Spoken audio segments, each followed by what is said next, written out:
ما بعد فأعوذ بالله من الشيطان الرجيم بسم الله الرحمن الرحيم সবাই তেলাওয়াত করি ওয়াল আসর ইন্নাল ইনসানা লাফি খুসর ইল্লাল্লাযীনা আমানু ওয়া আমিলুস সালিহাত ওয়া তাওয়াসাউ বিল হাক্কি ওয়া তাওয়াসাউ বিস সাবর।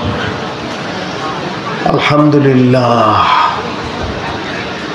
অগণিত মানুষের মধ্য থেকে বাছাই করে কিছু দিন পিপাসু ভাইদেরকে আল্লাহর আশিক, আল্লাহর খাস বান্দাদেরকে এই আজকের ময়দানে, এই দিনই মজলিসে, এই দিনই আল্লাহ তালিমে শরীক হওয়ার তৌফিক দান করছেন। এজন্য সবাই শুকরিয়াতান বলি আলহামদুলিল্লাহ। আমাদের সময় সীমিত এবং এরপরেই আসতে আছেন হযরত মাওলানা খালেদ সাইফুল্লাহ আইয়ুবী সাহেব হুজুর, এরপরে আসবেন হযরত মাওলানা হাসান জামিল সাহেব হুজুর। বাংলাদেশের সেরা সেরা ওলামায়ে কেরাম কিন্তু এখানে দাওয়াত দিয়ে আনা হয়, কথা ঠিক না? কোনো সাধারণ কোনো বক্তাদেরকে আনা হয় না, আনা হয় খালেস আলেমে দ্বীনদেরকে। এটাই আলামত এর দরবার হকের দিকে দৌড়াইতে আছে। মরহুম গোলাম রহমান হযরতকে আমি জিজ্ঞাসা করলাম যে হযরত, এত আপনার বানানো মানুষ, আপনার হাতের তৈরি মানুষ, এনাদের মধ্যে আমি কি বললে ভালো হয়? তো হযরত বললেন যে আপনার বাবার সম্পর্কে কিছু বলেন, হযরত ইসহাক রহমাতুল্লাহ আলাইহি সম্পর্কে বলেন। এখানে আলেম ওলামা তো বহু আসতে আছেন, তো এমন কিছুই বলা উচিত যেটা সবার থেকে পাওয়া যাবে, কথা ঠিক না?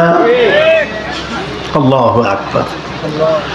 উহিব্বুস সালিহিনা ওয়া লাস্তু মিনহুম লাআল্লাল্লাহা ইয়ারজিউনি সালাহা। আমি নেককার পরহেজগারদেরকে ভালোবাসি, আল্লাহ ওয়ালাদেরকে ভালোবাসি, যদিও আমি তা হইতে পারি নাই, হয়তো এই উসিলায় যদি আল্লাহ আমারে ইসলাহ করে দেয়। ঠিক না? ঠিক।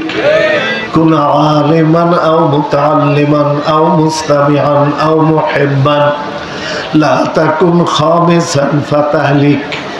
আল্লাহ হাবিব ফরমান, তুমি আলেম হও, যদি আলেম না হইতে পারো তলেবে আলেম হও, যদি তা না পারো তাহলে অন্তত আলেমদের কথা শোনো, যদি তাও না পারো অন্তত আলেমদেরকে মোহাব্বত করো।